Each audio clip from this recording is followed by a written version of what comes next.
जहां तक मेरा मानना है और समझना है, हमारे समाज में जो SC ST BC माइनॉरिटी, उनका ये थिंकिंग बना हुआ है कि 1947 में तो देश आजाद हो गया, अंग्रेज चले गए, तो आप उसको कहते हैं कि हम आज भी गुलाम है। इंटेलेक्चुअल लोग ज्यादातर ये सवाल कहते हैं, भाई अंग्रेज चले गए, देश आजाद हो गया और हम कहां गुलाम है। अब तो फ्रीडम है, इंडिया को फ्रीडम मिल गया है, क्योंकि हमको सिलेबस में पढ़ाया यही कि अंग्रेजी भारत को गुलाम बनाया और वो चला गया और हम आजाद हो गए। हमको सिलेबस में ये नहीं पढ़ाया कि यूरेशियन ब्राह्मण भी भारत में विदेश से आए हुए लोग हैं। अंग्रेज चले गए, आए उसका इतिहास है, मुगल आए उसका इतिहास है, यूरेशियन आए उसका भी इतिहास है, अंग्रेज वापस चले गए उसका इतिहास है, मुगल वापस चले गए उसका इतिहास है, यूरेशियन ब्राह्मण वापस गया उसका कोई इतिहास पढ़ा क्या आपने? मैं क्लास 4 में था तब एक लेसन आता था, भारत में आर्यों का आगमन, आक्रमण, आर्य अनार्य का युद्ध, वो सारा आता था। अभी निकाल दिया होगा, शायद माइनस कर दिया होगा।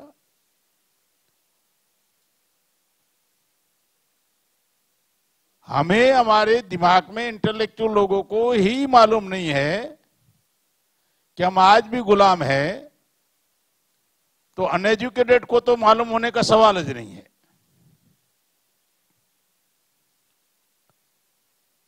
और ज्यादा तक ये भ्रम है ज्यादातर कि गांधी जी ने हमें आजादी दिलाई। मैं ये कहना चाहता हूं, हमारी मूवमेंट, हमारी आजादी का आंदोलन 1848 में ज्योतिराव फुले जी ने शुरू किया और गांधी जी का जन्म है 1869, मतलब 21 साल के बाद गांधी जी पैदा हुए। ज्योतिराव फुले जब आंदोलन चला रहे थे तब गांधी पैदा भी नहीं हुए थे, 21 इयर्स के बाद पैदा हुए।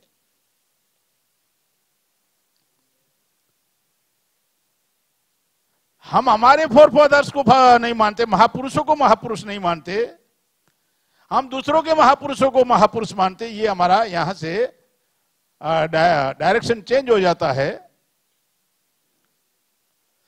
पर्टिकुलर BC के लोग गांधी, लोहिया और जयप्रकाश नारायण को गुरु मानते हैं। नॉर्थ इंडिया में ज्यादा मानते हैं, यहां थोड़ा कम होगा। 1902 में साहू जी महाराज ने अधिकार दिया रिजर्वेशन का। लोहिया का जन्म भी 1910 में है। लोहिया का जन्म 1910 में है, उससे पहले ही साहू जी महाराज ने रिजर्वेशन अपने संस्थान में दिया। जब तक हम हमारा इतिहास नहीं जानेंगे तब तक हम हमारी जनरेशन को सही दिशा में, सही डायरेक्शन में अवेयर नहीं कर सकते, और ये दुश्मन उसको गुमराह करने में, कंफ्यूज करने में, मिसगाइड करने में कामयाब हो जाता है। मेरा ये मानना है कि जो समस्या गुलाम भारत में खत्म हो चुकी थी, वो समस्या फिर से जिंदा हो गई।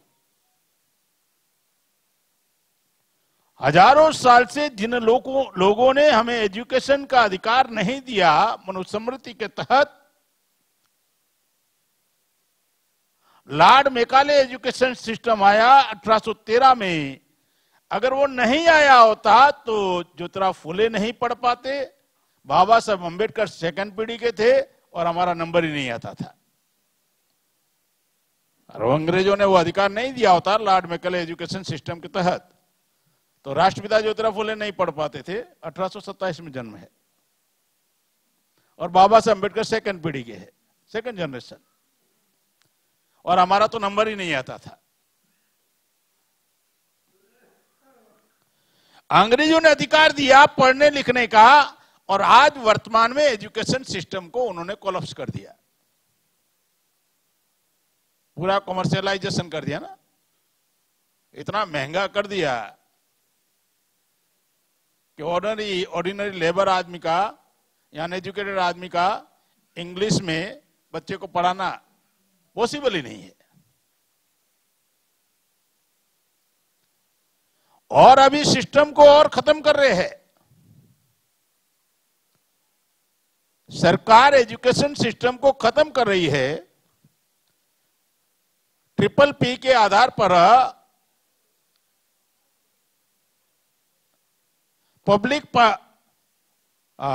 ट्रिपल पी के आधार पर पब्लिक प्राइवेट पार्टनरशिप का जो कॉन्सेप्ट लाया, भारत में 15 लाख स्कूल है, वो अभी अंबानी और अडानी को दिया जाएगा। एजुकेशन का चेयरमैन, एजुकेशन कमेटी का चेयरमैन अंबानी को बनाया, वो उनको दिया जाएगा। तो 15 लाख एक स्कूलों का जमीन ही कम से कम एक स्कूल के पास मिनिमम 1-2 एकड़ से, सरकारी स्कूल्स। अगर 3 एकड़ है तो 15 लाख इंटू 3 एकड़ 45 लाख एकड़ प्राइवेट कंपनियों को दिया जा रहा है। और फिर उसमें अंबानी अडानी के स्कूल में हमारा कोई एंट्री होगा? वो सिस्टम बना रहे हैं, एजुकेशन सिस्टम खत्म करने का तरीका उन्होंने केवल बदला हुआ है। हॉस्पिटल का भी 16 लाख हॉस्पिटलों को भी प्राइवेटाइजेशन कर रहे हैं।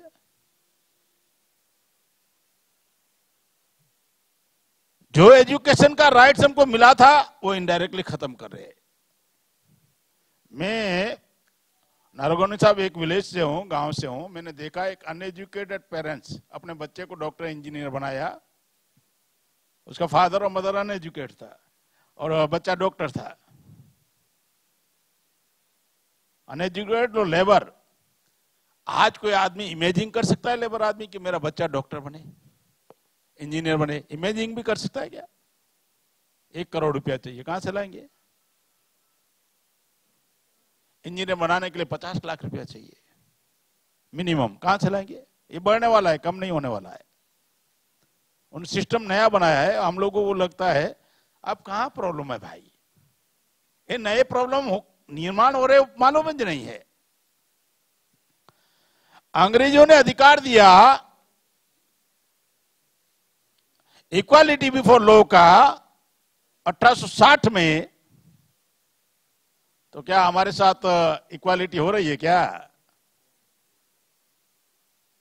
या तो राष्ट्रपति को भी, प्रेसिडेंट ऑफ इंडिया को भी जगन्नाथ के मंदिर में एंट्री होने नहीं दिया, बाहर बैठना पड़ा।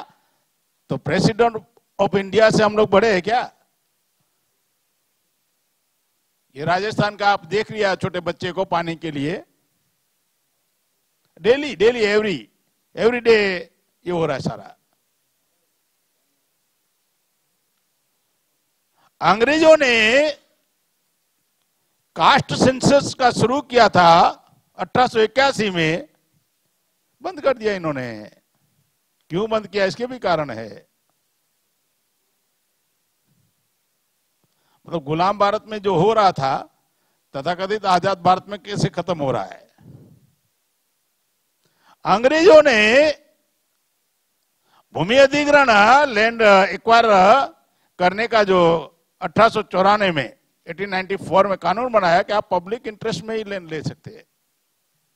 हॉस्पिटल खोलना है, रेलवे ट्रैक है, बस रोडवेज है, रोड बनाना है, सरकार इंडिविजुअली किसी का जमीन नहीं ले सकता।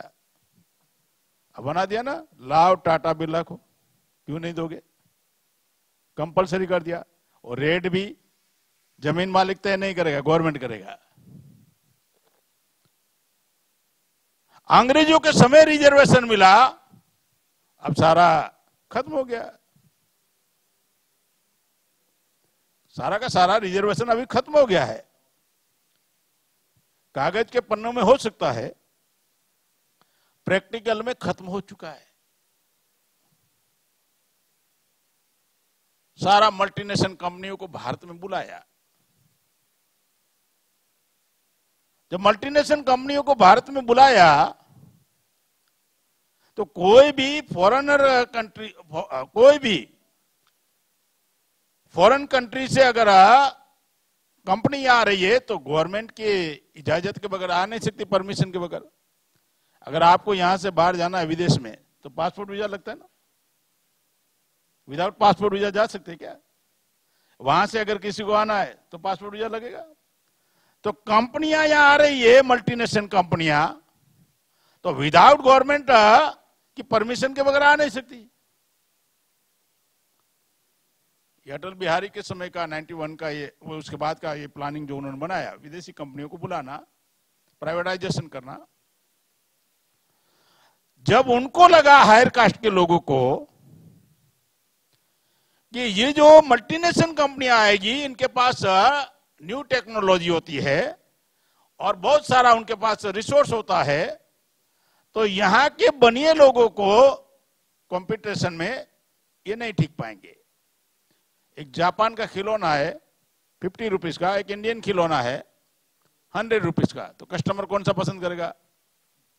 50 वाला जापान का। तो गवर्नमेंट ने बकायदा रूल्स बनाया कि अगर आपको इंडिया में आना है तो कोलैबोरेशन करना पड़ेगा लोकल कंपनियों से। पंजाब में हीरो साइकिल की कंपनी, पुराने में थी ना एटलास, हीरो साइकिल की कंपनी और जापान की होंडा कंपनी, दोनों का कोलैबोरेशन हो गया, हीरो होंडा बन गई। मतलब साइकिल कंपनी का मालिक होंडा कंपनी का मालिक बन गया। यहां की टाटा, वहां की सुमो, टाटा सुमो बन गई। यहां की बजाज, वहां की सुजुकी, बजाज सुजुकी बन गई। यहां की मारुति, वहां की सुजुकी, मारुति सुजुकी बन गई। उन्होंने अपनी जनरेशन के लिए प्रोविजन किया। लेकिन जो मल्टीनेशनल कंपनियां वहां डाइवर्सिटी के तहत 27% वहां के लोगों को रिजर्वेशन दे रही है, गवर्नमेंट अगर चाहती तो कंडीशन रख सकती थी कि ये प्राइवेटाइजेशन से इनका रिजर्वेशन खत्म हो रहा है, या प्राइवेटाइजेशन में भी इनको रिजर्वेशन देना चाहिए ताकि इनका रिजर्वेशन खत्म हो रहा है। प्रोविजन नहीं किया। मतलब मैं एग्जांपल इसलिए बता रहा हूं कि रिजर्वेशन कैसे खत्म हो रहा है। आप 13 एयरपोर्ट दे दिया अडानी को, एक एयरपोर्ट का रेवेन्यू, लखनऊ एयरपोर्ट का रेवेन्यू 1,20,000 करोड़ ईयरली, दिया कितने में मालूम है? 47,000 करोड़ में। मतलब 80,000 फ्री में 50 इयर्स तक। ऐसे 13 एयरपोर्ट। रिलायंस को रेल का पूरा दे दिया, तो वहां हमारा रिजर्वेशन होगा रेल में? रिलायंस अगर ले लेगी तो अडानी में रिजर्वेशन होगा? मतलब जो हमको राइट्स मिले थे हम बचा भी नहीं पाए। वोट का अधिकार अंग्रेजों के समय मिला, अब ईवीएम से छीन लिया। मतलब जो समस्या, प्रॉब्लम्स अंग्रेजों के समय, अंग्रेजों ने उसको सोल्व किया था, वो निर्माण हो गई दोबारा, और हम कह रहे कि हम आजाद है। हमें बहुत बड़ा भ्रम है कि हम आजाद है। उनका कॉन्सेप्ट क्लियर है, याद रखो। 1857 की लड़ाई में 1857 का जो गदर हुआ, तो नाना साहब पेशवा मंगल पांडे को यह कहता है कि मंगल, ये ब्राह्मणों का राज खत्म हो गया है, इसको वापस लाने के लिए अंग्रेजों को भगाना चाहिए ताकि ब्राह्मणों का राज वापस आ जाए। तो मंगल पांडे ने कहा कि हम ब्राह्मणों का राज अगर वापस लाना चाहते हैं तो दूसरे लोग हमको सपोर्ट क्यों करेंगे? तो उन्होंने कहा दूसरे लोगों को यह कहना है कि हम आपकी आजादी की लड़ाई लड़ना चाहते हैं। बोला अगर दूसरे आजादी मिल गई और दूसरे लोगों ने कहा कि हमारा हिस्सा लाओ, तब क्या करेंगे? बोला ये अभी चिंता मत करो, ये आने वाली हमारी जनरेशन देख लेगी देना या नहीं देना, पहले हम लोग आजादी हासिल कर ले अंग्रेजों को भगाकर। तो उनका कॉन्सेप्ट क्लियर था, हमारे महापुरुषों का भी कॉन्सेप्ट क्लियर था। याद रखो, बाबा साहेब अम्बेडकर ने यह कहा 1 जुलाई 1920 को कि गुलामी में जिनकी बातें सहन नहीं करते हो, आजादी में लाते खानी पड़ेगी। गुलामी में जिनकी बातें सहन नहीं करते हो, आजादी में उनकी लाते खानी पड़ेगी। अभी तो गोलियां खानी पड़ती है।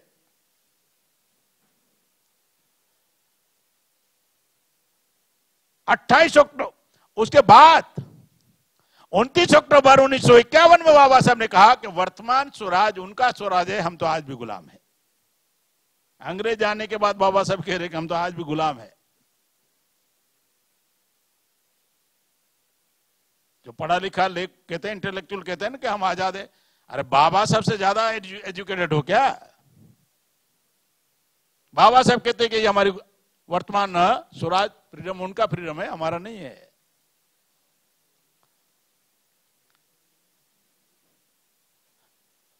बीस मई 1956 को बाबा साहब ने वॉइस ऑफ अमेरिका में कहा कि ब्राह्मणिज्म और डेमोक्रेसी एक साथ नहीं चल सकती, दोनों में से एक खत्म होगा। हो गया डेमोक्रेसी खत्म। अब कॉलेजियम सिस्टम आ गया ना, जुडिशरी में परिवारवाद आ गया। राजनीति में तो पहले से ही परिवारवाद है। राजा का बेटा राजा बनेगा, उसी तरह हो गया ना। अभी तो न्याय जुडिशरी में भी अभी ये कॉलेजियम सिस्टम आ गया, भाई भतीजावाद आ गया ना, सारा का सारा मीडिया में तो है ही। तो हमारे महापुरुषों का कॉन्सेप्ट क्लियर था कि अंग्रेजों की गुलामी से ज्यादा खतरनाक ब्राह्मणों की गुलामी है, जिन्होंने हजारों साल से हमको गुलाम बना के रखा। ये बात ज्योतिराव फुले कहते हैं कि जब तक अंग्रेज भारत में है तब तक ब्राह्मणों की गुलामी से आजाद हो जाओ, सुधरती सुधर, जल्दी आजाद हो जाओ, अंग्रेज है तब तक आजाद हो जाओ ब्राह्मणों की गुलामी से। तो अंग्रेज तो चले गए और ब्राह्मणों की गुलामी आज भी है। इस बात को पहले समझना जरूरी है, तब फिर सारा चित्र आपको समझ में आएगा। ये ब्रेन वॉश कर रहे हैं कि आजादी का पर्व मनाकर लोगों के अंदर ये ब्रेन वॉशिंग हो रहा है। नहीं नहीं, हम तो आजाद हो गए।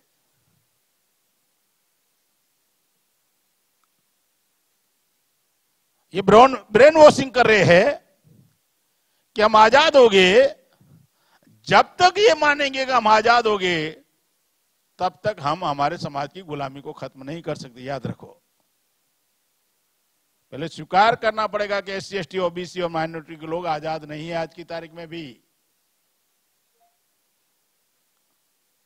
जो गुलाम भारत में समस्या नहीं थी वो पैदा हो गई। गुलाम भारत में आतंकवाद नहीं था, गुलाम भारत में नक्सलवाद नहीं था, गुलाम भारत में महिलाओं पर गैंगरेप नहीं होता था, गुलाम भारत में किसान आत्महत्या नहीं करते थे, गुलाम भारत में भुखमरी से लोग नहीं मरते थे।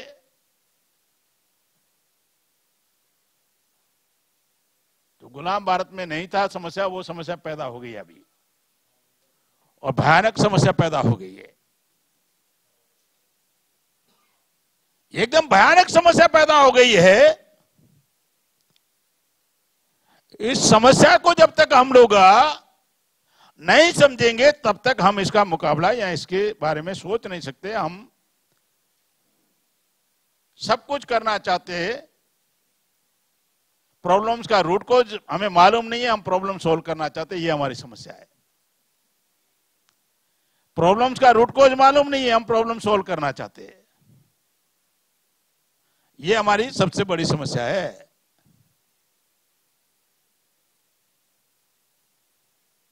तो ये जो समस्या का मूल कारण है कि SC ST OBC और माइनॉरिटी के लोग अपने अपने टुकड़ों में बटे हुए, बांटा गया उनको 6000 टुकड़ों में बांटा गया है। डिवाइड एंड रूल की थियरी अंग्रेजों की नहीं है, याद रखना। अंग्रेज नहीं आए थे तब भी 6000 टुकड़े उन्होंने बनाया। किन्होंने बनाया? अंग्रेजों ने बनाया। कास्ट सिस्टम क्या अंग्रेजों ने बनाया? अंग्रेज नहीं आए थे तब भी 6000 टुकड़े में ये समाज बटा हुआ था, और अंग्रेज चले गए तब भी बटा हुआ है। तो डिवाइड एंड रूल की थियरी अंग्रेजों की नहीं है, ब्राह्मणों की है। ब्राह्मणों से सीखा और उन्होंने लागू कर दिया। उन्होंने ब्राह्मणों से सीखा और ब्राह्मणों पर ही लागू कर दिया।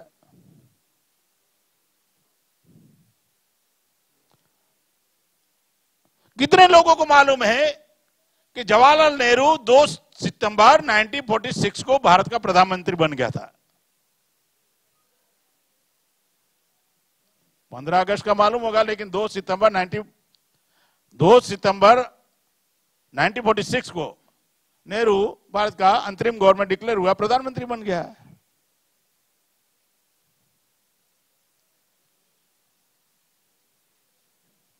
और वहां से शुरू हुआ ब्राह्मण। ये यूरेशियन ब्राह्मण है ना, सातिर दिमाग के लोग हैं। सारे धर्मशास्त्रों में, सारे धर्म ग्रंथों में क्या आपको हिंदू शब्द मिल रहा है? क्या रामायण में, महाभारत में, पुराण में, उपनिषद में, मनुस्मृति में, गीता में हिंदू शब्द कहीं है?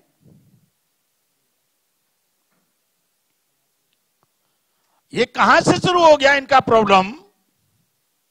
इनका प्रॉब्लम शुरू हुआ, पहले वो लोग कहते थे we are choosing by the God not for the people. हमको डायरेक्ट भगवान ने सुप्रीम बनाया है, हमें लोगों से थोड़ी ना परमिशन की जरूरत है।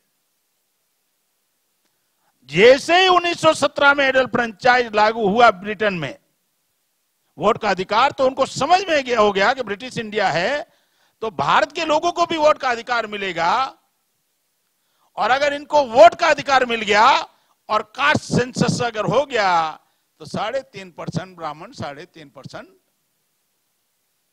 का वोट है उनका। वहां से उन्होंने समझ लिया कि अभी मेजोरिटी में कन्वर्ट होना पड़ेगा। 3.5% जाति जनगणना तो हो रही थी ना उस समय, कास्ट सेंसस हो रहा था, तो उनको ट्यूबलाइट हो गया कि अगर हम लोग, अगर वोट का अधिकार मिल गया सबको, आज नहीं तो कल, और हमारी संख्या 3.5% है, तो लोगों को समझ में आ जाएगा कि 3.5% वोट है इनका, ये हमारे पर रूल कैसे कर सकते हैं। तो वहां उन्होंने अपने आप को मेजॉरिटी में कन्वर्ट करने का प्लान बनाया। उन्होंने अपने आप को मेजॉरिटी में करने का प्लान बनाया, हिंदू महासभा बनाया, फिर आरएसएस बनाया, और ये सारा का सारा काम कांग्रेस ने करवाया। आरएसएस की स्थापना कांग्रेस ने करवाई, याद रखो। हेडगेवार जनरल सेक्रेटरी था महाराष्ट्र में। 32 के बाद एक किताब है आरएसएस समय पर तकाजे पर, उसमें क्या उतार चढ़ाव आया, तो उन्होंने लिखा कि जब तक भारत में हिंदुत्व निर्माण नहीं होता तब तक कांग्रेस आरएसएस को मजबूत करेगी। गांधी जी, मदन मोहन मालवीय, जवाहरलाल नेहरू, श्यामा प्रसाद मुखर्जी, कि भारत में हिंदू तो मजबूत नहीं होगा तब तक कांग्रेस आरएसएस को मजबूत करेगी। ये वर्तमान में जो चल रहा है ना सारा, ये सारा उनका बनाया हुआ प्लान है भाई। क्या विदाउट डेमोक्रेसी आजादी संभव है?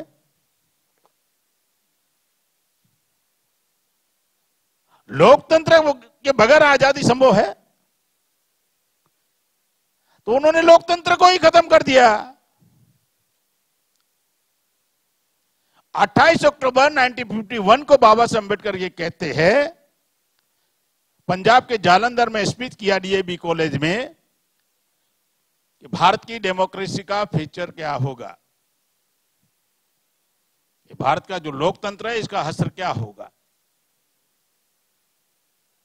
स्पीच किया। और उनमें उन्होंने बताया कि किसी भी देश में लोकतंत्र अगर जिंदा रखना है तो 3 कंडीशन है। पहला कंडीशन, मजबूत विरोध पक्ष होना चाहिए, स्ट्रांग अपोजिट पार्टी होनी चाहिए। दूसरा कंडीशन, चुनाव फ्री एंड फेयर होना चाहिए, निष्पक्ष चुनाव होना चाहिए, पारदर्शी चुनाव होना चाहिए। तीसरा, चुनाव जीतने के बाद उस पार्टी के कार्यकर्ता को भी कानून इतना ही लागू होगा, ऐसा नहीं कि पार्टी का है तो वो कानून का मतलब दोहरा मापदंड नहीं होगा, नहीं तो विरोध पार्टी को टारगेट बनाएंगे वो। यूरेशियन ब्राह्मण भारत में विरोध पक्ष पैदा करने ही नहीं दिया, पैदा करने ही नहीं दिया।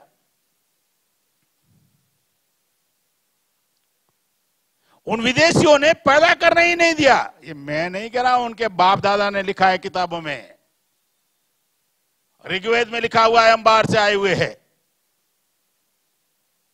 आर्टिकेट होमेदास वेदास में बाल गंगाधर तिलक ने लिखा हुआ है,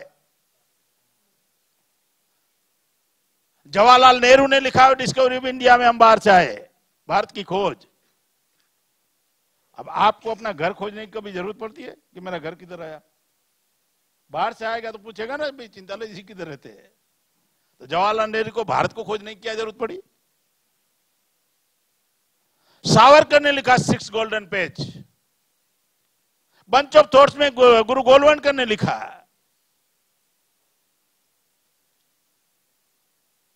केदारनाथ पांडे ने वोल्गा टू गंगा में लिखा, राहुल संकीर्तन जिसका नाम। अभी तो डीएनए ने सिद्ध कर दिया है 21 मई 2001 को,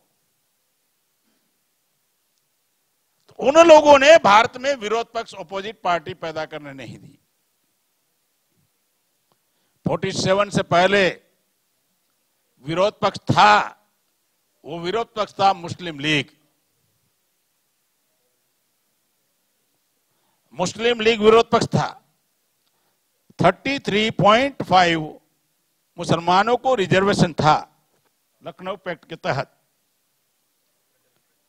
अगर एससी एसटी का 22.5 ऐड कर लो तो कितना हो जाता था? 56। और ओबीसी अगर थोड़ा बहुत भी अगर अवेयर होता और परसेंटेज अगर उसमें 5-10% मिलता तो 60-70% हो जाता है। विरोध पक्ष इधर नहीं रहना चाहिए, इसीलिए उन्होंने भारत का विभाजन किया। ये मनुवादियों ने किया है, शासक जाति के लोगों ने किया है। जो कहते हैं कि मुसलमानों ने भारत पाकिस्तान का विभाजन किया, मैं इस थियरी को नहीं मानता। वो मुसलमानों को डिमोटिवेटेड करने के लिए कर रहे, नर्वस करने के लिए कर रहे, वो अपना डिफेंस कर रहे कि नहीं हमने नहीं किया। लेकिन उन लोगों ने, शासक जाति के लोगों ने, मनुवादियों ने, ब्राह्मणवादियों ने 11 बार भारत को तोड़ा है। उनकी व्यवस्था है इनइक्वालिटी पर, याद रखो।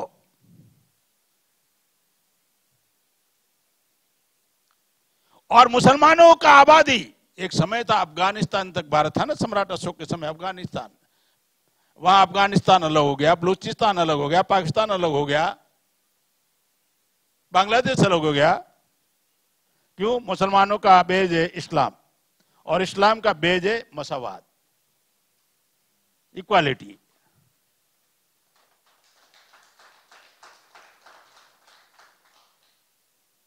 इक्वालिटी बेज है,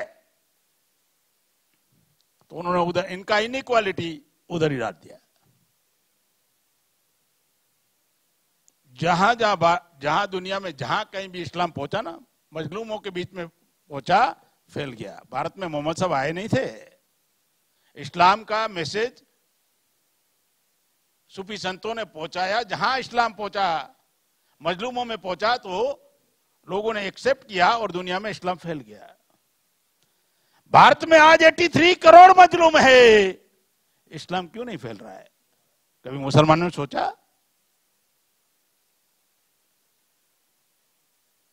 कभी सोचा क्यों नहीं फैल रहा है? नहीं सोचा होगा।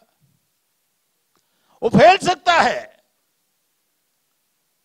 वो इस आरएसएस की थियरी को फेल कर सकता है। आप आरएसएस आरएसएस आरएसएस चिल्ला रहे हो, मैं कहता हूं मुसलमान आरएसएस की थियरी को फेल कर सकता है।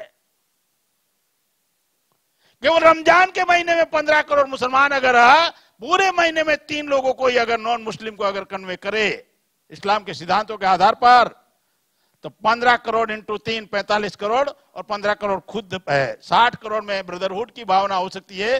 भारत का स्ट्रक्चर मुसलमान चेंज कर सकता है, उसके पास नॉलेज ही नहीं है। चेंज कर सकता है भारत का स्ट्रक्चर मुसलमान, नहीं है मालूम उसको। इसीलिए आरएसएस ने इनका एससी एसटी बीसी का इस्तेमाल किया हिंदू के नाम पर और मेजोरिटी में कन्वर्ट कर दिया अपने आप को ब्राह्मणों ने। और हम चिल्ला रहे, जो काम हमें करना चाहिए था हम कर नहीं रहे, जो हमें आदेश था वो हम कर नहीं रहे कि मजलूमा का साथ दो, जालिमों का साथ मत दो।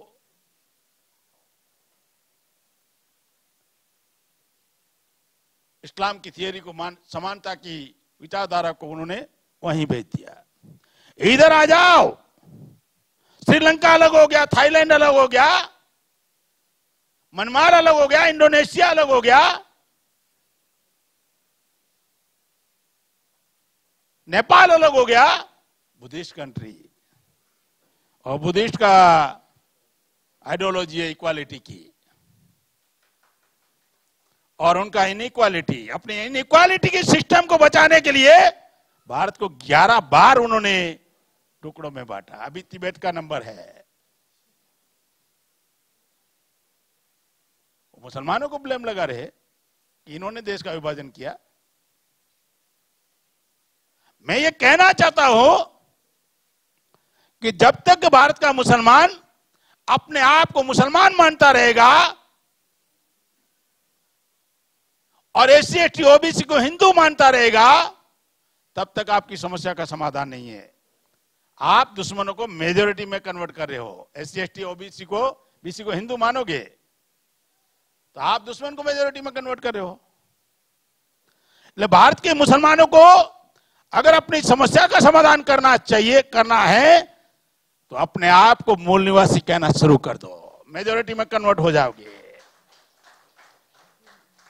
अगर आप मुसलमान के नाम पर आप अपनी समस्याओं का पीछा छुड़ाना चाहते, होगा नहीं, भयानक समस्या हो जाएगी।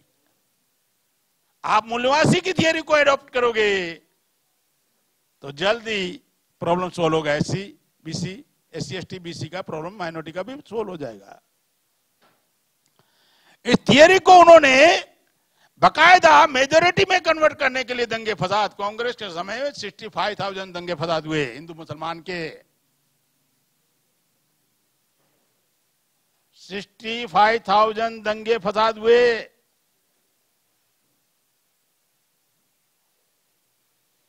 दंगे फसाद कांग्रेस के समय में हुए। और इंडिया टुडे में आर्टिकल भी था कि बाहर कम जेल में ज्यादा। वो क्यों करना चाहते हैं वो समझना जरूरी है। वो क्यों करना चाहते, इससे उनको फायदा क्या है? वो इसीलिए करना चाहते हैं जैसे ही हिंदू और मुसलमान का प्रोपेगेंडा शुरू होता है तो 3% ब्राह्मण अपने आप को मेजोरिटी में कन्वर्ट करने में कामयाब हो जाते हैं। नंबर 1 की थियरी। उसलिए वो सारे धार्मिक मुद्दे उठाएंगे, दंगे फसाद का हो या फिर बम ब्लास्ट का हो, चाहे फिर मुद्दे ऐसे हो, चाहे गौहत्या का हो, चाहे लव जिहाद का हो, मतलब एंटी मुस्लिम मुद्दे उठाएंगे ताकि इनका ब्रेन वॉशिंग किया जाए। चाहे हिजाब का हो, वो बदलते रहेंगे, 3 तलाक का हो, मेजोरिटी में कन्वर्ट करने की थियरी है। एससी एसटी बीसी को ब्रेन वॉश करके जब उनका ब्रेन वॉश हो जाएगा तो निश्चित तौर पर उनका वोट उधर ट्रांसफर होगा ना।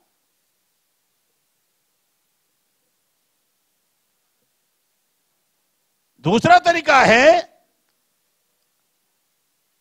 कि जो लोग पीड़ित है सिस्टम से, उनके द्वारा ही सिस्टम को मजबूत करने के काम पे लगा देते हैं, नॉन इश्यू को इश्यू बना देते हैं, तो उनके सारे प्रॉब्लम सेकेंडरी हो जाते हैं। यही तो हुआ ना मंडल कमीशन के वक्त, यही हुआ ना। वो भूल गया क्रिमिलियन, वो भूल गया अपना मंडल कमीशन, वो चले गए वहां बाबरी मस्जिद के वहां। तीसरा तरीका है, वो अपनी आइडेंटिटी छुपाना चाहते, मेजोरिटी में विदेशीपन की आइडेंटिटी छुपाना चाहते हैं। चौथा तरीका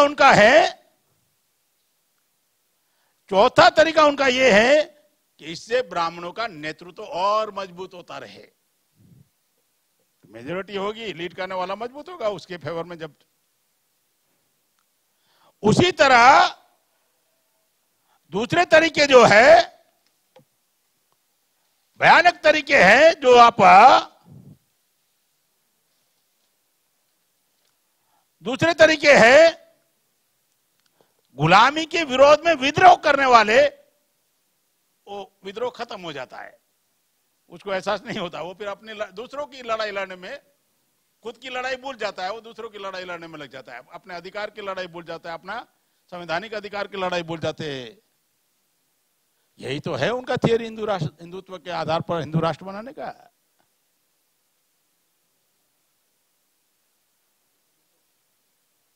ये जो थियरी है, मैं इसलिए बता रहा था कि विरोध पक्ष पैदा करने नहीं दिया। उसके बाद सुभाष चंद्र बोस विरोध पक्ष में थे, तो सुभाष चंद्र बोस गायब हो गए, उसकी पार्टी भी गायब हो गई। कहां है अपोजिट पार्टी? उसके बाद डॉक्टर बाबा साहब अम्बेडकर विरोध पक्ष में थे। हमें इतिहास का टर्निंग पॉइंट मालूम नहीं है। हिंदू महासभा बनना टर्निंग पॉइंट था, आरएसएस बनना ये भी हिंदुत्व के लिए टर्निंग पॉइंट था भारत में। और 26 नवंबर 1949 भारत के कॉन्स्टिट्यूशन को सुपुर्द किया गया, उसको स्वीकृत किया गया, एक्सेप्ट किया गया। तो नेहरू ने दो काम कर दिए, एक पहले काम कर दिया, एक बाद में काम कर दिया। नेहरू ने दो काम कौन से किए? उन्होंने 14 मई 1949 को जो सेंसस कमीशन था, उसको होम मिनिस्ट्री डिपार्टमेंट में तब्दील कर दिया कि ये भविष्य के लिए खतरा है, हमारा काउंटिंग होगा तो। दूसरा तरीका कौन सा किया कि 23 दिसंबर 1949 से पहले 10-15 दिन पहले ही, अर्थात 15 दिसंबर के इर्द गिर्द 49 के इर्द गिर्द बाबरी मस्जिद में रामलला की मूर्तियां बिठवा दी। वो लंबे समय तक चलता रहा, फिर ब्रेन वॉश करने के लिए लंबे समय तक चलता रहा। दुश्मन कितना एडवांस सोचता है ये बता रहा हूं मैं। आपका संविधान लागू होने से पहले तो उन्होंने अपना गेम शुरू कर दिया था। तो ये जो तरीका बनाया, कितने को मालूम है बाबा साहब अम्बेडकर 10 अक्टूबर 1951 को इस्तीफा दिया, ओबीसी के लिए, बीसी के लिए लॉ मिनिस्टर से इस्तीफा दिया 10 अक्टूबर 1951। ऐसे ही बगैर सोचे समझे नहीं दिया था, क्योंकि 90 अक्टूबर की बात है और 52 जनवरी में इलेक्शन भारत का होने वाला था। तो मेजोरिटी में अपने आप को कन्वर्ट करने के लिए बाबा साहब अम्बेडकर ने बीसी को अवेयर करने का, भाई अपोजिट पार्टी में मेजोरिटी में कन्वर्ट करने के लिए बीसी के लिए उन्होंने इस्तीफा दिया। उसके बाद उनको लगा कि अगर बाबा साहब अम्बेडकर मेजोरिटी में अपोजिट पार्टी में, स्ट्रॉन्ग अपोजिट पार्टी में चले गए तो हमारी समस्या खड़ी हो जाएगी, प्रॉब्लम सब और मजबूत हो जाएगा। तो उन्होंने 21 अक्टूबर 1951 को जनसंघ बनाया, 10 दिन में डमी अपोजिट पार्टी बना ली, डमी अपोजिट पार्टी बना ली। कांग्रेस चलाने वाले वही, जनसंघ चलाने वाले वही।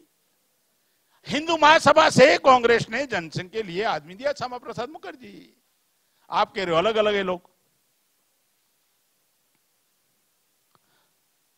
दूसरा चुनाव आ रहा था, उनको लगा बाबा साहब अम्बेडकर और बीसी के लिए लड़ाई लड़े, तो उन्होंने 29 जनवरी 1953 को कालेलकर कमीशन का गठन किया और 23 मार्च 1955 को उसका रिपोर्ट सबमिट किया। उसको इंप्लीमेंट किया ही नहीं, लेकिन उनको लगा कि 1957 में दोबारा चुनाव आ रहा है और बाबा साहब अम्बेडकर ये मुद्दा उठाएंगे। कालेलकर कमीशन में जो मुद्दे हैं ना, वो सारा ड्राफ्टिंग बाबा साहब अम्बेडकर का था। शिवदयाल सिंह चौरसिया कहते हैं कि पर्दे के पीछे माइंड बाबा साहब अम्बेडकर का था, बीसी के लिए कौन से अधिकार मिलने चाहिए, बीसी के लिए कमीशन और बीसी का और चेयरमैन का ब्राह्मण, कालेलकर कमीशन, कालेलकर, और उसमें मेजोरिटी ब्राह्मण, अपर कास्ट। पहला ही उसमें एजेंडा बाबा साहब ने लिखा था, पहला ही मुद्दा कि 1961 का कास्ट सेंसस में बीसी का काउंटिंग होना चाहिए, जिसको नेहरू ने बंद किया, बाबा साहब ने फिर लिखा। और जितने सुधराज वर्ण में आते हैं उन सबको बीसी माना जाए, चाहे मराठा हो, चाहे पटेल हो, चाहे कम्मा हो, चाहे रेड्डी हो, सबको बीसी माना जाए। और उनके बच्चों के लिए 70% एजुकेशन का प्रोविजन किया जाए संख्या के अनुपात में। 2 करोड़ का बजट 5 साल में उनके लिए सैंक्शन किया जाए। ये सारा ड्राफ्टिंग बाबा साहब अम्बेडकर ने तैयार करके दिया था। उनको लगा बाबा साहब अम्बेडकर फिर 57 के इलेक्शन में बीसी का मुद्दा उठाएगा। जनवरी में होने वाला था 1957 में, तो दिसंबर में बाबा साहब अम्बेडकर का मर्डर, मतलब हत्या कर दी, मर्डर कर दिया। उसकी किताबें घूम रही है, एविडेंस सारे घूम रहे हैं। तो सवाल यह है, विरोध पक्ष उसके बाद है कहां? है विरोध पक्ष? और चुनाव जीतने के लिए समय समय पर उन्होंने राष्ट्र को भी खतरे में डालते गए। जब प्रभाव कम हुआ तो 62 में चीन, भारत और चीन का युद्ध करवा दिया।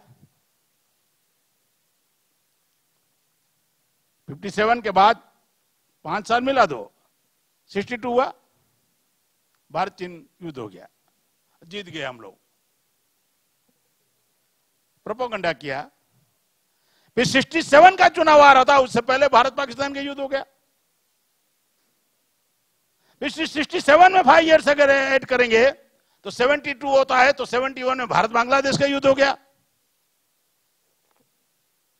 लंबा इतिहास है, कारगिल और पुलवामा तक है चुनाव जीतने के। निष्पक्ष चुनाव कभी नहीं हुआ भारत में। हिंदुत्व के ऊपर राष्ट्रवाद का तड़का लगा दिया।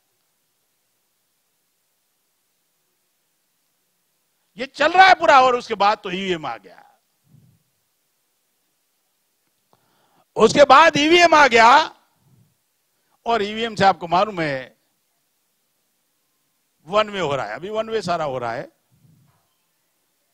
पूरा का पूरा वन वे हो गया, वन वे हो रहा है।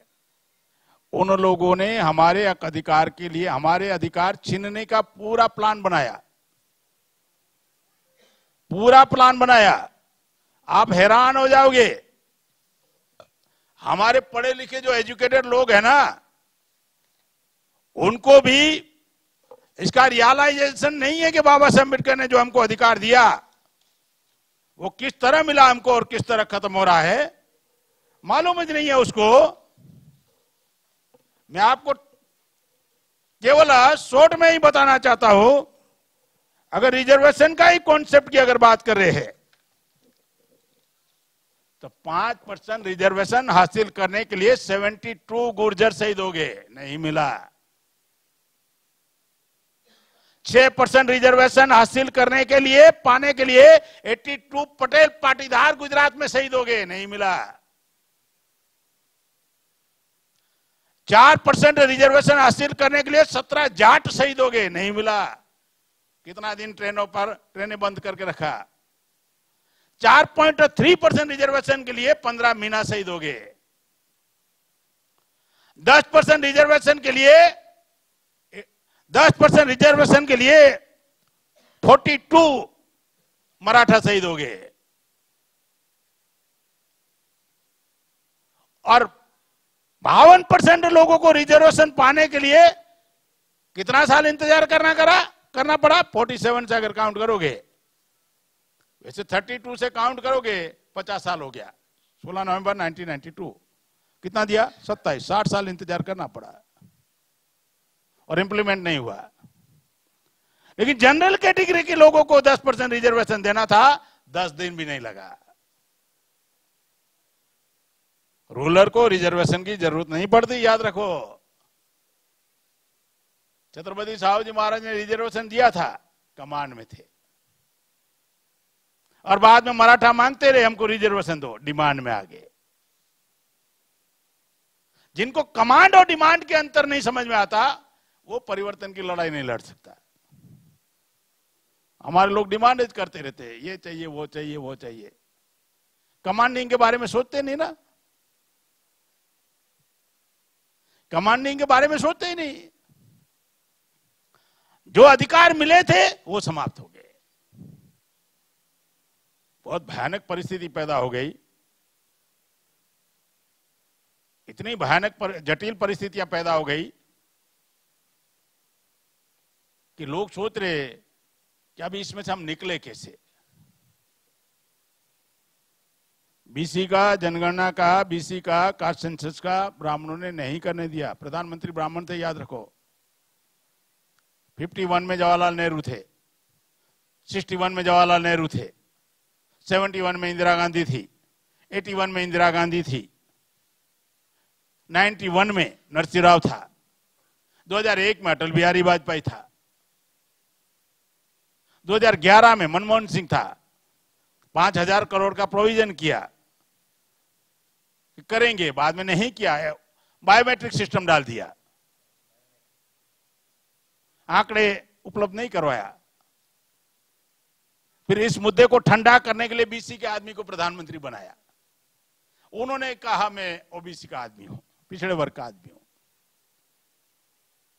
अब उन्होंने क्लियर कहा, 2019 से चुनाव से पहले राजनाथ सिंह ने कहा कि हम करेंगे बीसी की काउंटिंग। चुनाव जीतने के बाद अमित शाह ने कहा नहीं करेंगे, प्रेस कॉन्फ्रेंस में बोला नहीं करेंगे, और एफिडेविट दाखिल किया प्रधानमंत्री ने कि हम नहीं करेंगे बीसी की काउंटिंग। ना बजट में प्रावधान किया, ना सेंसस में बीसी का काउंटिंग किया। ये सारे भयानक चित्र गुलामी के इतने भयानक हो गया है, डेमोक्रेसी के सारे पिलर पर उनका कब्जा हो गया। अभी तो सिलेबस चेंज हो रहा है, आपको मालूम है, न्यू एजुकेशन पॉलिसी। जो पेरेंट्स जो अपना काम करता होगा उसके बच्चे को वही ट्रेनिंग दिया जाएगा। किसी को साइकिल पंचर का ट्रेनिंग, किसी को कारपेंटर का ट्रेनिंग, किसी को चल रहा है। तो ये कास्ट सिस्टम के आधार पर और उन्होंने सिस्टम मजबूत कर दिया है, और सिस्टम उन्होंने मजबूत कर दिया है। और हम लोग चाहते हैं कि इससे हमको छुटकारा मिलना चाहिए। देखो, एक बात ध्यान में बिठा लीजिए, अगर आप रिलीजियस पोलराइजेशन में धार्मिक ध्रुवीकरण का हिस्सा बनोगे तो हिंदुत्व के नाम पर ब्राह्मणवाद मजबूत होगा, और ब्राह्मणवाद मजबूत होगा, ब्राह्मण मजबूत होगा सिस्टम के तहत, और वो मजबूत होगा, अपनी सिस्टम को मजबूत करेगा, वर्णाश्रम को मजबूत करेगा। जो सपना गांधी ने देखा था 12 अक्टूबर, गांधी ने 12 अक्टूबर 1921 को कहा कि मैं वर्णाश्रम को मानता हूं, कास्टिज्म को मानता हूं, और ये होना चाहिए। यंग इंडिया में लिखा है। सावरकर ने टू नेशन थियरी में बताया, हिंदू तो ही हमारा राष्ट्रवाद है। वो अपनी सिस्टम को मजबूत करेगा तो हमारी गुलामी मजबूत होगी, याद रखो। अगर हमारी गुलामी मजबूत होगी तो हमको अधिकार मिलने वाला है क्या? भ्रम में मत रहना। कि भारत का संविधान है, हमारा अधिकार कोई नहीं छीन सकता है। लॉकडाउन में क्या हो गया? लॉकडाउन में क्या हो गया मालूम है? आर्टिकल 12 से आर्टिकल 35 तक सारा अधिकार, संवैधानिक अधिकार समाप्त कर दिए। सिंपली आर्टिकल 13 में लिखा है ना कि 26 जनवरी 1950 से पहले जो भी परंपरा होगी या जो भी रूढ़िवाद होगा, रूढ़ि चुस्ता होगी या जो भी मान्यताएं होगी, जो भी पहले जो भी आस्था और विश्वास होगा, अंधश्रद्धा होगा, जो भी, उसको आज से नल एंड वाइट कर दिया जाता है, नहीं माना जाएगा। दे दिया ना आस्था के नाम पर राम मंदिर का जजमेंट। क्या हमारी आस्था का सवाल है? कहां गया संवैधानिक अधिकार? फंडामेंटल राइट कहां गया? आर्टिकल 14 इक्वालिटी बिफोर लॉ, क्या समानता हो रही है? अरे पहले पन्ने का अमल नहीं हुआ भारत के कॉन्स्टिट्यूशन का। पहला पन्ना, पहला वर्ड कि हम भारत के लोग समता, स्वतंत्रता, बंधुता पर आधार पर न्याय पर आधारित राष्ट्र और समाज निर्माण करेंगे। हुआ क्या? आ गई समानता, आ गई, स्वतंत्रता मिल गई। सिंगल लाइन पर अमल नहीं हुआ, बाकी तो छोड़ो। आर्टिकल 14 का इक्वालिटी बिफोर लॉ का खत्म हो गया। आर्टिकल 15 का लिंग भेद, जाति भेद, वो सारा का सारा अभी भी खत्म हो गया सारा। 16 में रिजर्वेशन का अवसर का समानता खत्म हो गया। बगैर एग्जाम के आईएएस उनके बन रहे, बगैर एग्जाम के डायरेक्ट। 17 का छुआछूत मतलब अनटचेबिलिटी खत्म करने का। अनटचेबिलिटी जिंदा है ना, आप देख रहे हो ना डेली। 18 का 19 का समाप्त हो गया ना, इक्वालिटी, फ्रीडम ऑफ स्पीच। 21 का शोषण का सारा खत्म हो गया। बच्चों के लिए जो चाइल्ड लेबर है, शोषण नहीं हो रहा है क्या? आर्टिकल 25 से आर्टिकल 29 सिख, बुद्धिस्ट, मुस्लिम, जिनको स्वतंत्रता दी गई थी, धार्मिक स्वतंत्रता, अपने इबादत कर सकते, अपना कल्चर को फॉलो कर सकते, अपने रीति रिवाज को मान सकते हैं, खत्म हो गया। कर रहे ना खत्म। बाकी अधिकार छोड़ो, फंडामेंटल राइट आपके खत्म हो चुके हैं और आप कह रहे हो कि हम आजाद हैं। मौलिक अधिकार समाप्त हो चुके हैं। हजारों साल के बाद जो हमें मौलिक अधिकार मिला था वो समाप्त हो चुके हैं। फंडामेंटल राइट हमारे खत्म हो गए। बाकी कॉन्स्टिट्यूशन में बाकी क्या बचा है? ये सारा आंकड़े उठाकर देखिए, भुखमरी के शिकार कौन है? एससी, एसटी, बीसी, माइनॉरिटी है। एट्रोसिटी के शिकार कौन है? स्लम्स एरिया में कौन है? अरे 1% के पास 73 करोड़ देश की प्रॉपर्टी है और आप कहते हैं हम आजाद है। अंबानी अडानी के ऊपर कितना कर्जा है मालूम है? कल चला जाएगा तो क्या होगा? मालिया लेके गया 9,000 करोड़ तो उसको फाइन 2,000 करोड़ के 2,000 का।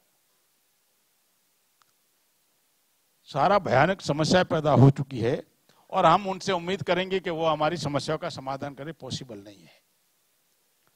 जितनी मात्रा में आज आरएसएस कामयाबी में, कई बार बोलता हूं,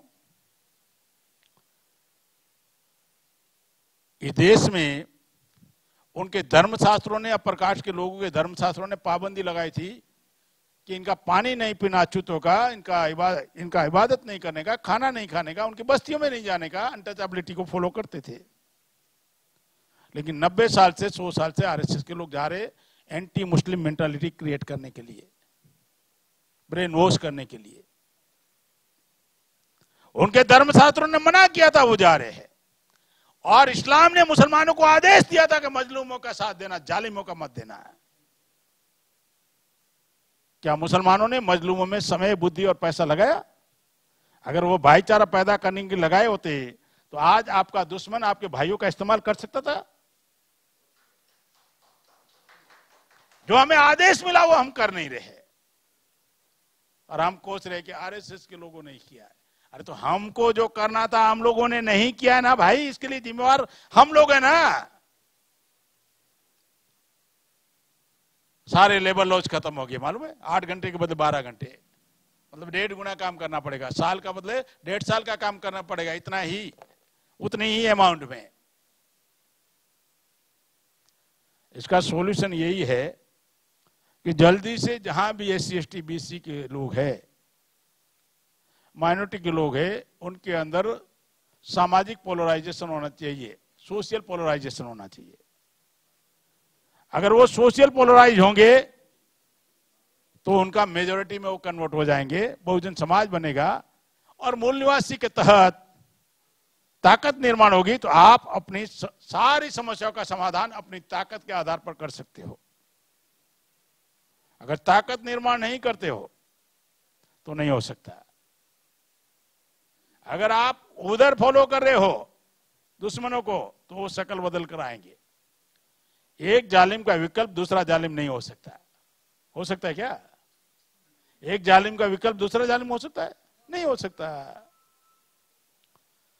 तो एक 15 की थियरी, एक 85 की थियरी है। 15 में ब्राह्मण क्षत्रिय वैश्य का थियरी है जो कांचीराम साहब ने बताया। बहुजन में 85 में SC ST BC माइनॉरिटी। 15 वाला अगर आपके बीच में आता है, आपके फायदे की बात करना, समझ जाना आपका नुकसान होगा। इस थियरी को हमेशा याद रखो, नुकसान होगा। वो शक्ल बदलती रहेगी, कभी गांधी की शक्ल होगी, कभी लोहिया का शक्ल होगा, कभी जयप्रकाश नारायण का शक्ल होगा, कभी अरविंद केजरीवाल का शक्ल होगा, कभी कन्हैया का शक्ल होगा, कभी सतीश मिश्रा का शक्ल होगा, तो कभी रवीश कुमार का शक्ल होगा। शक्लें बदलती रहेगी आने वाले कल में भी, लेकिन आपको अलर्ट रहना है कि 15% से आया हुआ है। और 85 का अगर कोई लीडर उनका 15 की सिस्टम को मजबूत करना चाहता है या उनकी आइडियोलॉजी को फॉलो करना चाहते, समझ जाना सौदेबाजी हो चुकी है, दलाली और भड़वेगिरी शुरू हो गई है, समझ जाना। कांग्रेस को हम CM PM बनाएंगे। प्रिंसिपल समझ में नहीं आ रहा क्या बामसेब के? 85 वाला अगर दुश्मन की बात कर रहा है, उनको पावर में लाने की, तो समझ जाना आपका सत्यानाश कर रहा है। उसको कुछ मिल सकता है, राज्यसभा बन सकते हैं, राज्यसभा में जा सकते हैं। इसलिए आपको सामाजिक ध्रुवीकरण करना होगा, सोशल पोलराइजेशन करना होगा। अगर ये सोशल पोलराइजेशन नहीं करोगे और आप कामयाब होना चाहते हो पॉलिटिकल में, तब भी नहीं होगा। उन्होंने खत्म कर दिया कांचीराम साहब की थियरी को, बुद्धा की थियरी को खत्म किया। बहुजन हिताय बहुजन सुखाय था। बामसेब ने जैसे 15-85 की बात की ना, तो उन्होंने कहा हम 85% हिंदू समाज, 15% मुसलमान विदेशी, हो गया काउंटर। जैसे ही बामसेब ने बहुजन की थियरी बनाई, तो उन्होंने कहा सर्वजन, कर रहा है ना मायावती, सर्वजन हिताय सर्वजन सुखाय। जैसे उन्होंने हर विचारधारा को खत्म किया, कम्युनिज्म में घुस गए, सोशलिस्ट में घुस गए, अमेरिकनाइज मूवमेंट में घुस गए, हर जगह उन्होंने अपनी घुसपैठ किया हुआ है और उनकी आइडियोलॉजी खत्म किया हुआ है। इसलिए इनकी आइडियोलॉजी सक्सेस है। तो इसलिए हम लोगों ने हिंदू राष्ट्र का अगर कोई काउंटर है, तो मूल निवासी राष्ट्र का संकल्पना को समाज में लेके जाना पड़ेगा।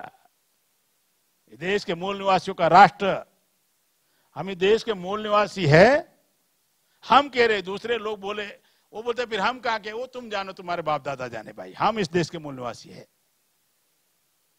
मूल निवासी की थियरी को अगर हम लेके जाते हैं, समय बदल गया है, कांचीराम साहब की थियरी से आगे स्टेप आ गया है मूल निवासी की थियरी। तो उस मूल निवासी राष्ट्र की संकल्पना के तहत अगर SC ST BC और माइनॉरिटी इस देश के मूल निवासी है, उसमें जितना ब्रदरहुड, जल्दी भाईचारा निर्माण होगा, इतना ही हम लोग ताकत बनाकर हमारी जनरेशन को बचाने का काम कर सकते हैं। इलेक्शन से जनरेशन मस्ट है, इलेक्शन से जनरेशन मस्ट है। इसलिए ये लड़ाई जनरेशन की है। अगर आप जनरेशन की लड़ाई लड़ोगे, इलेक्शन में कामयाब हो जाओगे। अगर केवल इलेक्शन की लड़ाई लड़ोगे और जनरेशन आपके साथ नहीं रहेगी तो आप पॉलिटिकल में मूवमेंट में भी कामयाब नहीं हो सकते। ये आइडियोलॉजी के आधार पर हम लोग इस देश में हमारे जो भी डाटा कलेक्ट करेंगे तो बहुत बहुत डाटा है। भुखमरी में भारत कहां पर खड़ा है, इस बलात्कार में भारत कहां पर खड़ा है, वो सारे आंकड़े अभी तो स्वतंत्रता में भारत कहां पर खड़ा है, अभिव्यक्ति की स्वतंत्रता में वर्ल्ड के आंकड़े आते रहते हैं। उन डिटेल में मैं नहीं जाना चाहता हूं, लेकिन ये निश्चित है हमारे समाज का जो स्थिति है, तथाकथित आजादी में गुलामों जैसा हमारे साथ व्यवहार हो रहा है, ये हम देख रहे हैं। उस गुलामों का व्यवहार होने के पीछे का कारण हम इकट्ठा नहीं है, एकत्रित नहीं है। तो हम लोगों को आइडियोलॉजी के आधार पर और विचारधारा के आधार पर इकट्ठा होना चाहिए, और जो भी SC ST BC की पार्टियां हैं, माइनॉरिटी की पार्टियां हैं, उनको कॉमन एजेंडा पर इकट्ठा होकर अपना फ्रंट तैयार करना चाहिए। अब लड़ाई आपस में लड़ने के लिए नहीं है, लड़ाई अगर राजनीति में भी जाना चाहते हो तो फुटबॉल की तरफ पासिंग करना चाहिए। फुटबॉल का गेम देखा है, हॉकी का गेम देखा है? तो हम लोगों को आपस में लड़ने के बदले अलग अलग SC ST BC माइनॉरिटी की पार्टियों को कॉमन एजेंडा बनाकर इकट्ठा आना चाहिए, अगर राजनीति में भी। लेकिन एजेंडा समाज के होने चाहिए। आखिरी बात कहकर समाप्त करता हूं, इस समाज का राजनीतिकरण हो गया है। हर पॉलिटिकल पार्टी समाज का राजनीति के लिए इस्तेमाल करना चाहती है, राजनीति का समाजीकरण नहीं हुआ है। क्या भारत में राजनीति समाज के मुद्दे पर राजनीति हो रही है क्या? क्या SC ST की समस्याओं के आधार पर राजनीति हो रही है क्या? क्या माइनॉरिटी की समस्याओं के आधार पर राजनीति हो रही है क्या एजेंडा में? क्या शेड्यूल कास्ट की समस्याओं के आधार पर राजनीति हो रही है क्या? क्या BC की समस्या के आधार पर राजनीति हो रही है क्या? एजेंडा है क्या चुनावी मैनिफेस्टो में? किसी समाज का राजनीतिकरण हो गया है, राजनीति का समाजीकरण नहीं हुआ है। क्यों? कि समाज इकट्ठा नहीं है, संगठित नहीं है। जिस दिन समाज संगठित हो गया तो उनको वोट लेने के लिए आपके मुद्दे उठाने की मजबूरी हो जाएगी। तो मेरी इतनी ही बात आपसे अपेक्षा करता हूं कि जितना हो सके इतना जल्दी हम लोगों को हमारा कॉमन एजेंडा सेट कर यूनिटी ऑफ मूल निवासी का कॉन्सेप्ट भी ये है कि समाज में हजारों संगठन है, उनको हम एक कॉमन प्लेटफॉर्म पर लाना चाहते, यूनाइट करना चाहते सारे मूल निवासियों को। अकेले हम कुछ भी नहीं कर सकते, यूनाइट करना चाहते। हमारे समाज में जितने भी ऑर्गेनाइजेशन है, जितने भी पॉलिटिकल फ्रंट है, कॉमन एजेंडा पर इकट्ठा आते यूनिटी ऑफ मूल निवासी के आधार पर हजारों लाखों संगठनों को हम लोग यूनाइट करने की प्लानिंग में लगे हुए हैं। उसमें आप भी हिस्सा बनोगे। डिस्ट्रिक्ट लेवल का ऑर्गेनाइजेशन हो, स्टेट लेवल का हो, सेंटर का हो, आप भी हिस्सा बनोगे। निश्चित तौर पर हम आपके साथ खड़े रहेंगे, आप हमारे साथ खड़े रहेंगे, हम आपके साथ खड़े रहेंगे, और ये लड़ाई हम लोग कामयाब करेंगे। इतनी बात कहकर मेरी बात समाप्त करता हूं। आपने मेरी बात ध्यान से सुना है, इसलिए मैं आपका आभारी हूं। धन्यवाद। Thank you.